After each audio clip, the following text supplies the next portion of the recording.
موضوع الدرس في أحكام الأنفال والغنيمة والفيء، سورة الأنفال، تفسير ابن كثير. الحمد لله رب العالمين،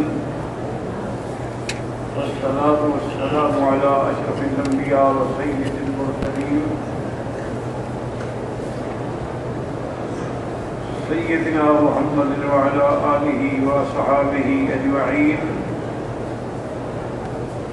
اللهم صل على سيدنا محمد وعلى آل سيدنا محمد كما صليت على إبراهيم وعلى آل إبراهيم في العالمين إنك حميد مجيد. أعوذ بالله من الشيطان الرجيم. بسم الله الرحمن الرحيم.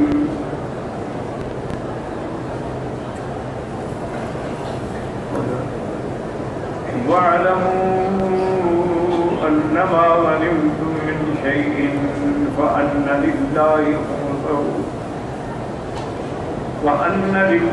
خمسه وللرسول ولذي القربى واليتامى والمساكين وابن السبيل إن كنتم آمنتم بالله وما أنزلنا على عبدنا يوم الفرقان يوم التقى الجمعان والله على كل شيء قدير. مفسر رحمہ اللہ تعالی نے، جیسے میں نے عرض کیا تھا کہ اس سے پہلے ہم نے جو آیت پڑھی ہے اس میں ذکر تھا انفال کا. یسألونک عن الانفال. تو اب بعض علماء تو یہ فرماتے ہیں کہ اس آیت کے بعد وہ پہلا حکم جو انفال کے بارے میں تھا وہ منسوخ ہو گیا. یہ نص ہے، لیکن یہ قول اتنا قوی نہیں. یہ ہے کہ اس میں اجمال تھا، اس میں تفصیل. اب سمجھیں کہ غنیمت، انفال، فیء، جزیہ، خراج، ان سب کے بارے میں اللہ نے بڑی تفصیل سے بیان فرمایا ہے. غنائم یا غنیمت تو اسی کو کہتے ہیں جو جہاد کے بعد آپ کو مال ملے گا، وہ مال غنیمت. اور فیء کہتے ہیں اس کو کہ جو بغیر لڑائی کے مال ملے، وہ مال فیء. جیسے کہ بنو نذیر کے واقعے میں بھی ہے، اور بھی متعدد قصے ہیں کہ بغیر لڑائی کے، بغیر قتال کے انہوں نے ہتھیار ڈال دی. اور اسی طرح جو خراج ہے وہ یہ ہوتا ہے کہ اب مسئلہ یہ رہ گیا تھا کل کہ یہ احکام جائیداد منقولہ میں ہیں یا غیر منقولہ میں. کیونکہ جائیداد جو ہے نا، یاد رکھیں دو قسم ہوتی ہے، منقولہ، غیر. منقولہ کا معنی جیسے سونا ہے، چاندی ہے، زیور ہے، کپڑا ہے، یہ منقولہ ہے. غیر منقولہ کا معنی ہے کہ زمین ہے، مکان ہے، جائیداد، یہ غیر منقولہ. تو امام شافعی رحمۃ اللہ علیہ تو فرماتے ہیں کہ منقولہ ہو یا غیر منقولہ ہو، حکم وہی ہے کہ اس کے 5 حصے کیے جائیں گے. ایک حصہ اللہ کے رسول کے لیے، اور 4 حصے جو ہیں وہ مجاہدین میں تقسیم. لیکن امام ابو حنیفہ رحمۃ اللہ علیہ فرماتے ہیں نہیں، منقولہ جائیداد جو ہے اس کا حکم تو یہی ہے کہ اس کو 5 حصے کیے جائیں گے. 4 حصے جو ہیں مجاہدین میں برابر تقسیم ہوں گے. ہاں، لیکن ایک بات یاد رکھیں کہ اگر ایک سوار ہے، یعنی اس کے پاس سواری بھی ہے، گھوڑا بھی ہے، اس کو 2 حصے ملیں گے. اور اگر وہ پیدل ہے تو اس کو 1 حصہ ملے گا. امام صاحب فرماتے ہیں کہ جو جائیداد غیر منقولہ جگہ ہے، زمین ہے، باغ ہے، جائیداد ہے، گھر ہیں، وہ مجاہدین پہ تقسیم نہیں ہوں گے، بلکہ اس میں امام کی رائے ہوگی۔ اللہ کے نبی ہیں تو الحمدللہ ان کے بعد جو خلیفہ ہوں گے کہ بھئی وہ اس زمین کو کیا کرنا چاہتے ہیں۔ جیسے کہ خیبر جب فتح ہو گیا اللہ کی رحمت سے، تو خیبر کی جو زمینیں تھیں اور جو باغات تھے، تو اب حضور پاک نے اس کو یہ کیا کہ آدھا جو ہے وہ تو مسلمانوں میں تقسیم کر دیا، اور آدھی زمینیں اور آدھے باغ جو تھے وہ ان کو مستاجری پہ دے دی گئے۔ ایک معین خراج ہو گیا کہ بھی ہم سال میں آپ کو یہ دیں گے، وہ یہودیوں کو آپ نے دے دی کہ یہ تمہارے پاس رہیں گے، تم کاشت کرو، اس کو رکھوالی کرو، اور ہمیں سال میں یہ دو۔ تو اس لیے امام صاحب فرماتے ہیں کہ اگر برابر تقسیم کرنی ہوتی مجاہدین میں تو پھر حضور ایسا تو نہ کرتے، اور حضور کا جو بھی عمل ہے وہ اللہ کے حکم کے بغیر نہیں ہوتا، چاہے وہ وحی جلی ہو یا وحی خفی۔ اسی طرح یعنی اب اگر کوئی ایسی یعنی قوم ہے، یہود ہے، نصارہ، کوئی بھی ہے، وہ اگر اپنے آپ کو ہمارا ذمہ بنا لیتے ہیں، تابع ہو جاتے ہیں، تو ایک جزیہ آپ مقرر کر دیں گے بھی سالانہ آپ ہمیں یہ دیں۔ جیسے کہ وفد آیا تھا نصارہ کا عبد المسیح کی قیادت میں،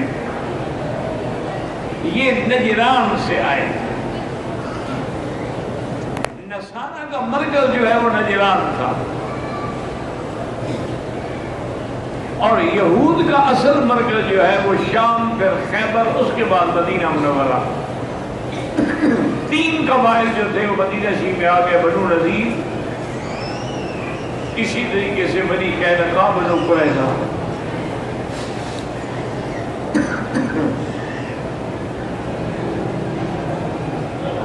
تو اب وہ وفد جب آیا ہے تو صحابہ فرماتے ہیں کہ ایسا وفد جو ہے ہم نے پہلے کبھی نہیں دیکھا تھا، کہ 60 آدمیوں کا وفد تھا، اور اعلیٰ سے اعلیٰ لباس تھا، اور بڑی ہی خوبصورت شکلیں، اور بڑے طویل القامت لوگ تھے،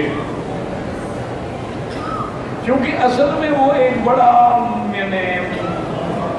ایک وفد تھا، 60 آدمی اس میں تھے، کیونکہ ان کے احبار بھی تھے، علماء بھی تھے، ان کے تاجر بھی تھے، ان کے سردار بھی تھے، اور ان سب کی قیادت جو ہے وہ عبد المسیح کے تھے۔ اسی لیے یہ مسئلہ بھی یاد رکھیں کہ عبد المسیح نام رکھنا بھی ناجائز ہے۔ مسیح سے مراد وہ حضرت عیسیٰ رہتے ہیں، تو جیسے عبد المسیح ناجائز ہے، اسی طرح عبد النبی بھی ناجائز ہے، عبد الرسول بھی ناجائز ہے،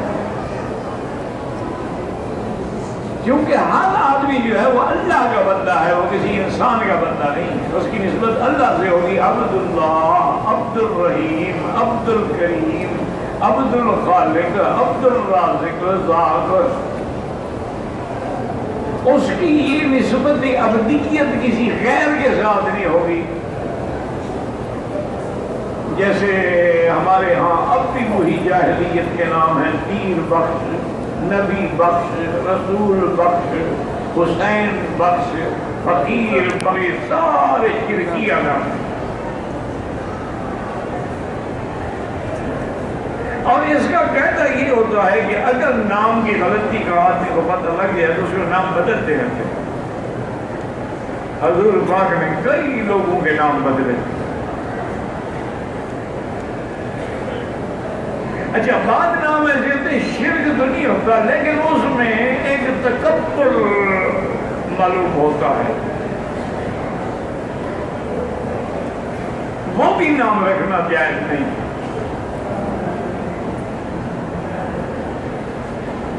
یہ بڑے بڑے پہلے نام تھے، مستنصر باللہ،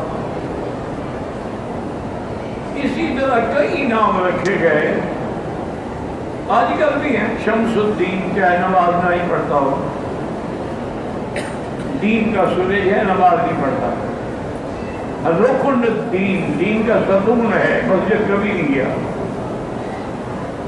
عماد الدین، شہاب الدین، سب ایسے نام رکھنے کا کیا فائدہ ہے کہ جس کو دیکھ کے الٹا کافر تانا دیں کہ یہ اچھا سراج ہے دین کا جو نماز پڑھنا بھی نہیں جانتا. اور پھر اللہ کو تو وہ نام پسند ہیں جن میں ابدیت ہو. عبداللہ، عبد الرحمن، لا حول ولا قوت الا باللہ. اس کو اپنا ہر چیز کا علاج ہے، جہالت کا تو کوئی علاج نہیں تھا. کل شیء شیء والجہل لیس بشیء. حالانکہ یہ مجلس کا حق ہے اور جو طلباء کا حلقہ ہے وہ نماز کی صف کی طرح ہونا چاہیے. اس کا توڑنا اسی طرح گناہ ہے جس طرح نماز کی صف کا توڑنا گناہ ہے. ہم بعض اوقات ان چیزوں کو چھوٹا سمجھتے ہیں اور خیال نہیں کرتے. یہ چھوٹی چیزیں نہیں ہوتی. حضرت تھانوی رحمۃ اللہ علیہ کا واقعہ لکھا ہے ان کی کتابوں میں. حضرت ڈاکٹر عبدالحق صاحب تھے رحمۃ اللہ علیہ، کراچی میں. ہم سب ان کے بڑے خلیفوں میں تھے اور خود بھی بہت اللہ والے تھے.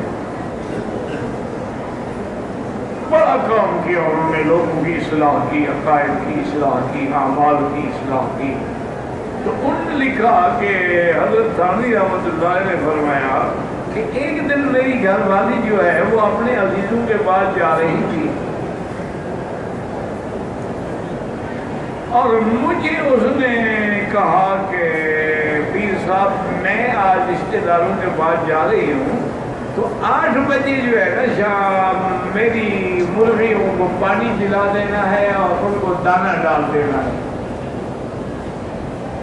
اور میں ٹھیک ہے. وہ بی بی صاحبہ چلی گئی. حضرت فرماتے مجھے بات ہی بھول گئی. وہ کہتے ہیں کہ میں اپنے اس میں آیا اپنے مکتب میں جہاں بیٹھ کے میں لکھتا ہوں. اب میں قلم اٹھاتا ہوں تو کوئی مضمون سمجھ ہی نہیں آتا، پھر بات دماغ میں بھی نہیں آتی کیا لکھوں. فرماتے میں تفسیر قرآن کے کچھ نوٹ لکھ رہا تھا. وہ پھر میں نے نکالا کہ چلو اللہ کا قرآن ہے، اس کی برکت ہے کہ کچھ بھی سمجھ نہیں آتا. مان کہتے ہیں کہ مجھے خیال آیا میں نے اللہ کی مخلوق کو ستایا ہے. 8 کے 9 بج گئے ہیں، وہ بیچاری مرغیاں لمبی تک بندی ہوئی ہیں. اللہ نے میرا دماغ ہی بند کر کہ تم اگر میری مخلوق کا خیال نہیں کرتے ہو تو ہمیں تمہارا کیا خیال. کہتے میں جلدی سے گھر آیا. اب زندگی میں کبھی کچھ نہیں کیا تھا. باہر اس کو ڈھکنے کھولے، مرغیوں کو باہر نکالا، دانا ڈالا، پانی رکھا. آدھا پونا گھنٹہ وہاں بیٹھنا پڑا ان کی نگرانی کرنے کے لیے. واپس آئے تو بالکل الحمدللہ وہ لوگ منتظر کھڑے تھے جیسے کہ بریک لگی ہوئی تھی، بریک ہٹے. فرمایا کہ تم لوگ سمجھتے ہو مرغی ہے، بلی ہے، ان کا خیال میں اسی میں بھی اللہ پکڑ لے. تم تو بندوں کے اوپر سے گزر جاتے ہو. ایک بہت بڑے اللہ کے ولی گزرے ہیں. وہ مسجد الحرام میں آئے تو رات کو عبادت کے لیے بیٹھے تھے، تہجد پڑھ رہے تھے. آپ کی چادر مبارک جو ہے لمبی سی بچھی ہوئی تھی. ایک بلی آگے سو گئی.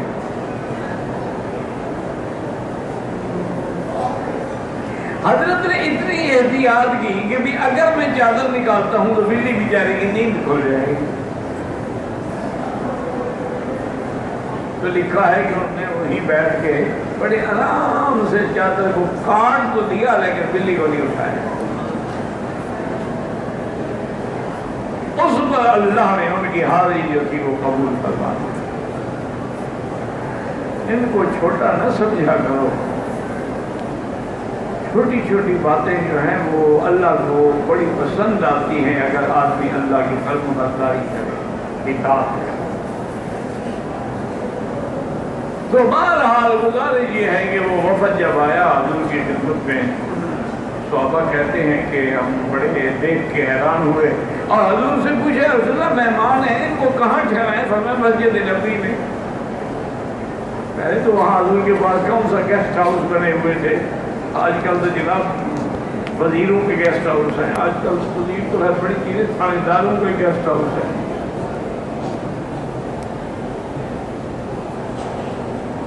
حضور پاک کے تو اپنے حجرے مبارک سے آگے تھوڑا سا سین حجرہ اور آگے ٹاٹ پڑا ہوا،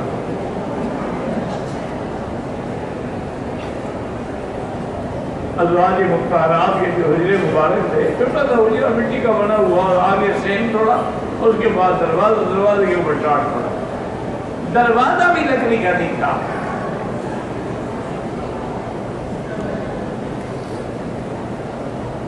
اور دوسری اصل میں حکمت بھی تھی ان کو مسجد میں ٹھہرانے کی کہ یہ لوگ جب دیکھیں گے، نماز دیکھیں گے، حضور پاک کی تلاوت سنیں گے، حضور کا قرآن سنیں گے، تو لازمی بات ہے کہ ان پر اثر ہوگا۔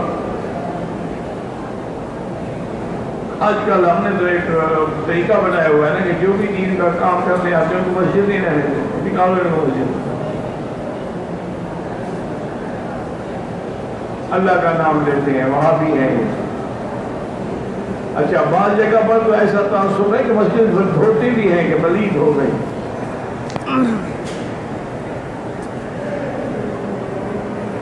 حضور کی مسجد نبوی میں ٹھہرے ہوئے ہیں، کافر ہیں، نصرانی ہیں، یعنی جن کے کفر میں شبہ ہی نہیں ہے۔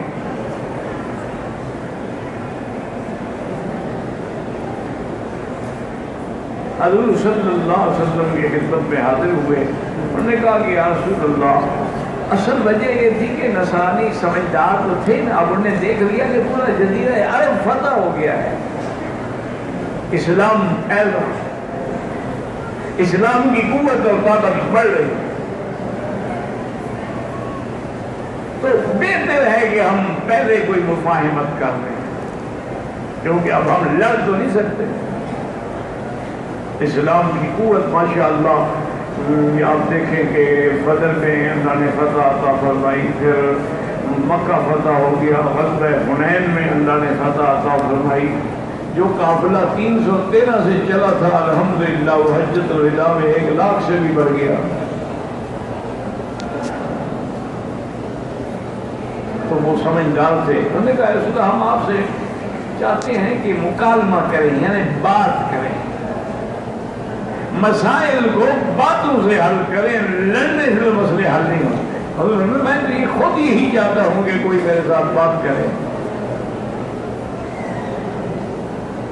انہوں نے کہا حضور یہ فرمائیں کہ آپ حضرت عیسیٰ علیہ السلام کو مانتے ہیں؟ اور میں بالکل مانتے ہیں، انہ رسول اللہ، روح اللہ، کلمۃ اللہ، آیات اللہ،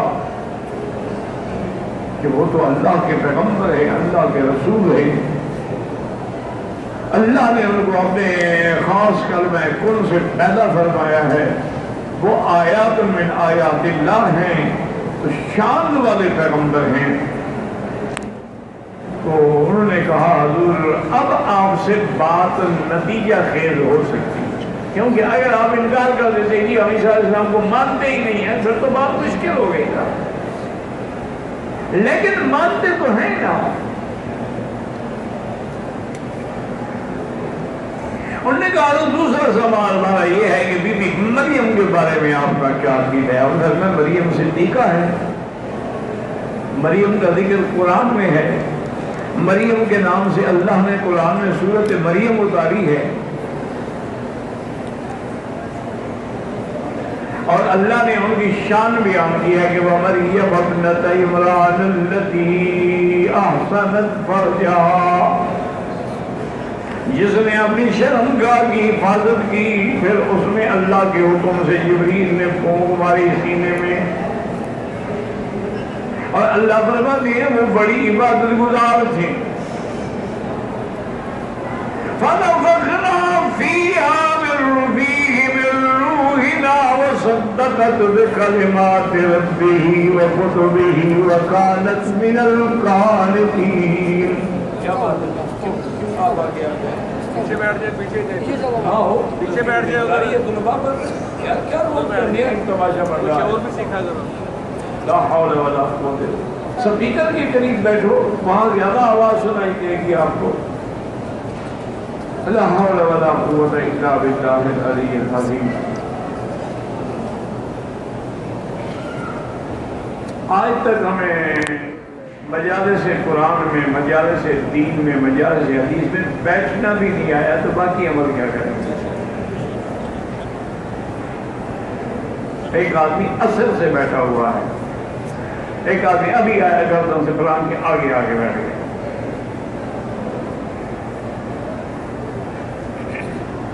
اب جناب حضور نے فرمایا کہ بی بی مریم تو صدیقہ ہیں. انہوں نے فرمایا حضور پھر آپ سے الحمدللہ الحمدللہ، آپ حضرت عیسیٰ علیہ السلام کو بھی مانتے ہیں، بی بی مریم کو بھی. بس ہمارا ایک سوال ہے بات. عیسیٰ علیہ السلام کو اللہ نے بغیر آپ کہتے ہیں باپ کے پیدا کیا ہے، تو کیا پوری دنیا میں کوئی اور بندہ ہمیں دکھلا سکتے ہیں جو باپ کے بغیر پیدا ہوا ہو؟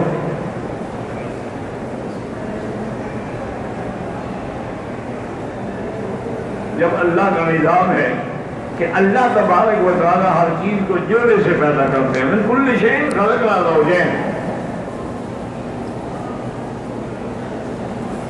اور اگر آپ اور کوئی مثال نہیں دکھلا سکتے ہیں تو اس کا معنی یہ ہے کہ ہمارا عقیدہ مان لیں کہ عیسیٰ خدا کا بیٹا ہے.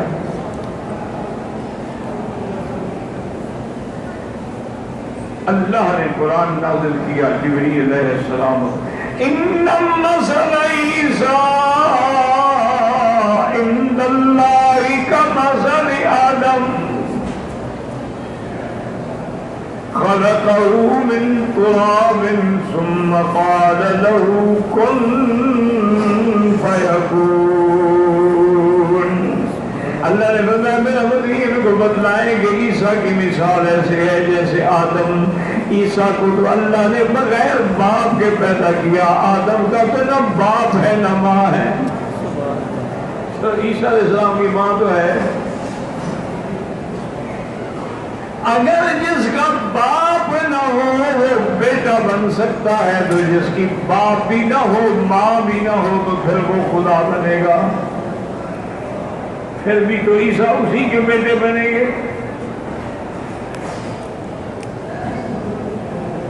اب جب حضور نے قرآن پڑھا، قرآن کا تو اپنا ایک مقام ہے نا جی، قرآن کی تو اپنی ایک تاثیر ہے. اللہ پاک نے قرآن کے اندر ایسی کشش رکھی ہے کہ سننے والا ہو، نیت بھی ہو، سننا بھی چاہے. برتن ہی اونھا کر دو اور اوپر سے نل کھول دو، پانی تو نہیں جائے گا. جب آدمی کا دل نہیں اونھا ہو، دل کے اندر کفر و شرک بھرا ہو، اسی لیے اقبال نے کہا تھا نا کہ سمجھ میں نقطہ توحید آ تو سکتا ہے، تیرے دماغ میں بت خانہ ہو تو کیا کہیے.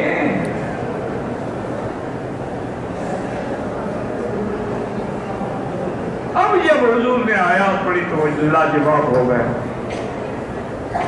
حضور نے ہمیں اب بتلاؤ. انہوں نے کہا حضور ہمیں رات سوچنے کا موقع دیں، آپ نے بڑی باوزن دلیل دی ہے، اس پہ ہم غور کرتے ہیں. اصل بات یاد رکھو کہ خالق اللہ ہے ہر چیز کا. قل اللہ خالق کل شیء یخلق ما یشاء، جو چاہے پیدا کرے. اس لیے اللہ نے اپنے تخلیق کے کمال کو مختلف انداز میں ظاہر کیا ہے. ملائکہ کو نور سے پیدا فرمایا، جنات کو آگ سے پیدا فرمایا، آدم کو مٹی سے پیدا فرمایا، بی بی حوا کو آدم کی بائیں پسلی سے زندہ پیدا فرمایا، اور اس کے بعد کا جو نظام ہے وہ جوڑے سے پیدا فرمایا، حضرت عیسیٰ کو بغیر باپ کے پیدا فرمایا۔ اسی لیے تو بی بی گھبرا گئی تھی نا کہ اَنَّا يَكُونُ لِي وَلَدٌ وَلَمْ يَمْسَسْنِي بَشَرٌ وَلَمْ أَكُ بَغِيًّا۔ انہوں نے کہا اے فرشتے خوشخبری دینے والے، مجھے تو آج تک کسی بندے نے ہاتھ بھی نہیں لگایا، تو مجھے کیسے بچہ پیدا ہوگا؟ قَالَ كَذَلِكِ اللَّهُ يَفْعَلُ مَا يَشَاءُ۔ نے فرمایا بی بی اللہ کا حکم ہے، وہ جو چاہے کرے۔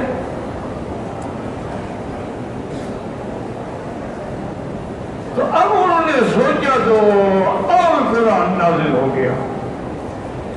اللہ نے فرمایا کہ میرے مدنی آج یہ نصارہ کا اتنے بڑے اہم لوگ آپ کے پاس آئے ہوئے ہیں، اب آپ ان کو نہ چھوڑیں، ان کو آخری حد تک پہنچائیں۔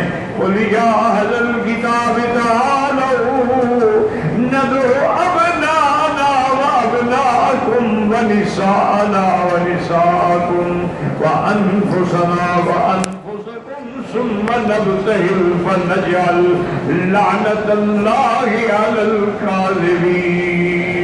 اللہ نے فرمایا آپ ان کو دعوت دیں کہ آؤ میدان میں، ہم بھی آتے ہیں، اپنے اولادوں کو بھی لاتے ہیں، گھر والوں کو بھی لاتے ہیں، بچوں کو بھی لے کے آتے ہیں، اور ایک کھلے میدان میں کھڑے ہو گئے اللہ کے آگے دعا کرتے ہیں، عاجزی کرتے ہیں کہ اللہ جو ہم میں سے ناحق ہے اس پر اپنا عذاب نازل کر۔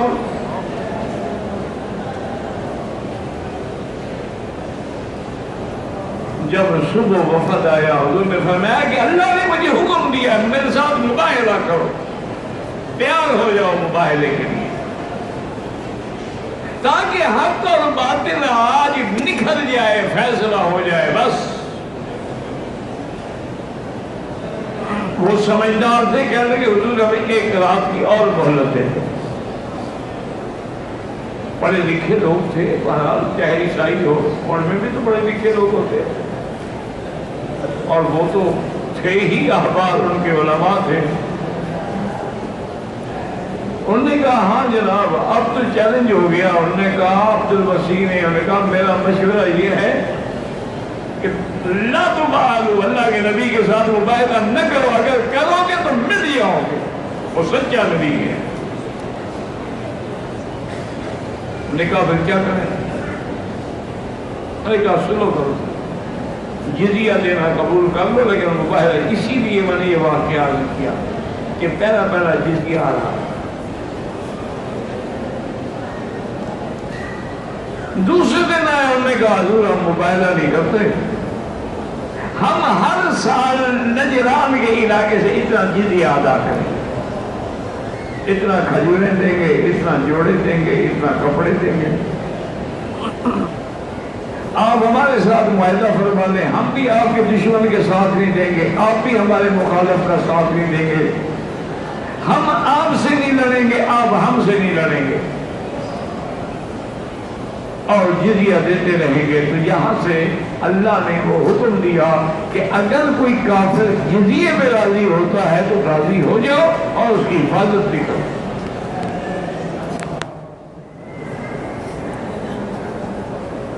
حضور صلی اللہ علیہ وسلم نے صحابہ سے فرمایا کہ اگر میرے ساتھ آج یہ مباہلہ پر نکل لاتے لَإِسْتَرَمَتِ الْوَادِي نَارًا، اسی وادی میں ایسی آگ اٹھتی کہ ان کو جلا کے ختم کر دیں، لیکن وہ سمجھدار تھے، انہیں وعدہ نہیں جانتے تھے ابھی حق تو حق ہے۔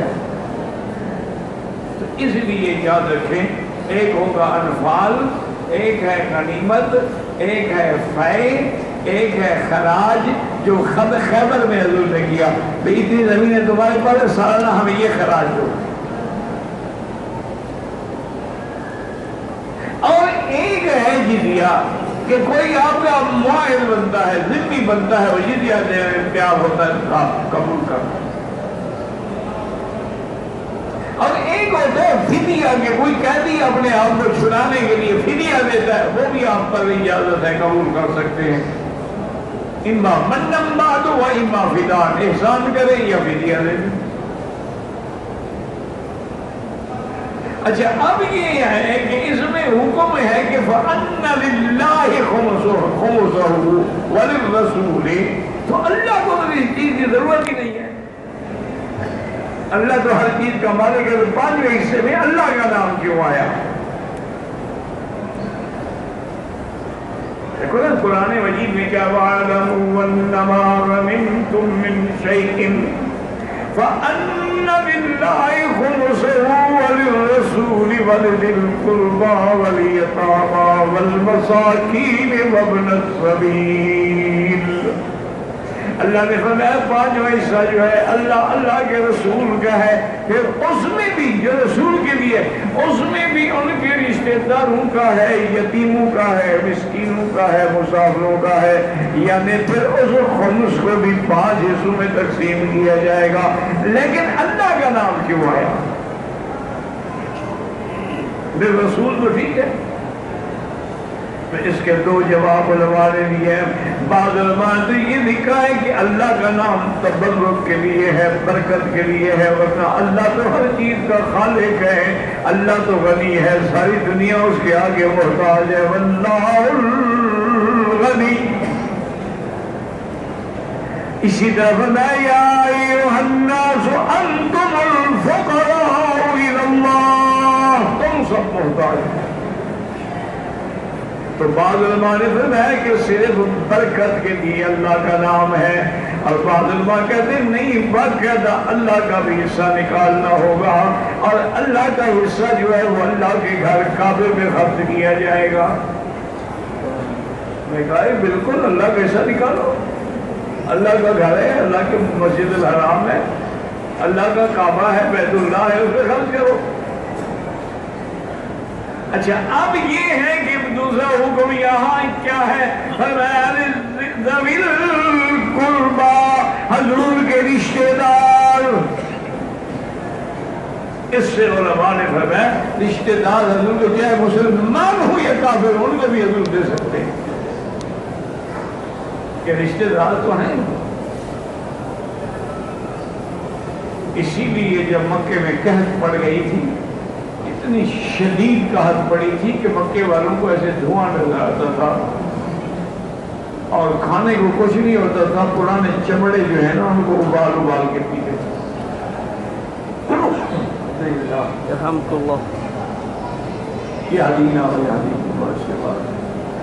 ابو سفیان مدینے آیا تو اس نے آ کے بڑی حجت سے کہا، اس نے کہا یا رسول اللہ، آپ کا ہمارا دین کا خلاف ہے لیکن ہم آپ کے رشتہ دار نہیں ہیں، ہم آپ کے اقربا نہیں ہیں، آپ کیا چاہتے ہیں کہ آپ کے رشتہ دار جو ہے بھوکے مر جائے؟